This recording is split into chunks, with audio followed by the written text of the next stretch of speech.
The biggest volcanic eruption that we have ever recorded in history happened like this. It was so big that it not only wiped out an entire city, but it changed the weather across the entire planet. This is the real doomsday scenario. This was the eruption of Mount Tambora in 1815, which caused what is known as the Year Without a Summer in 1816. There's never been anything quite like it before or since. On April 10, 1815, the people on the Indonesian island of Sumba heard a loud roar and felt the ground shake beneath their feet. They looked up to the summit of Mount Tambora, the highest peak on the island, and saw a huge plume of smoke billowing into the sky. The eruption that had been building for months finally began. But they didn't know it at the time, but this was going to be the biggest volcanic eruption in recorded human history.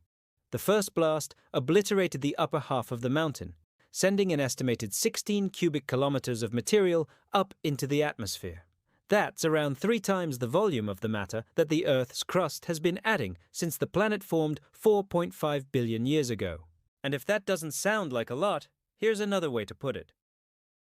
If you took all of the matter that humans have produced since we became a species and laid it end to end, it would reach halfway around the entire globe. But the matter ejected from Mount Tambora that day reached all the way to space. Ash fell over the surrounding islands for weeks, killing an estimated 10,000 people outright. But that was just the beginning. Plumes of gas and ash rose 43 kilometers up through the atmosphere and spread around the planet. It may have been one of the most beautiful sights in human history, but it was also one of the deadliest. The ash and fine sulfate aerosols caused global cooling, with some regions experiencing temperatures as much as 2 degrees Celsius below normal for the rest of the year. And this wouldn't be a big deal except that the cooling effect coincided with a solar minimum, meaning there was already less energy coming from the sun. And so the planet was plunged into an ice age. Europe experienced the coldest summer on record. There were frost, heavy storms, and even snow in June. North America had its first frost in May, followed by an early and heavy snowfall. Plants withered and died, crops failed, and livestock perished. An English botanist recorded the death of a fuchsia that had been growing in his greenhouse since it was a seedling 10 years prior. It was killed instantly when temperatures suddenly plummeted. There were similar scenes across the Northern Hemisphere.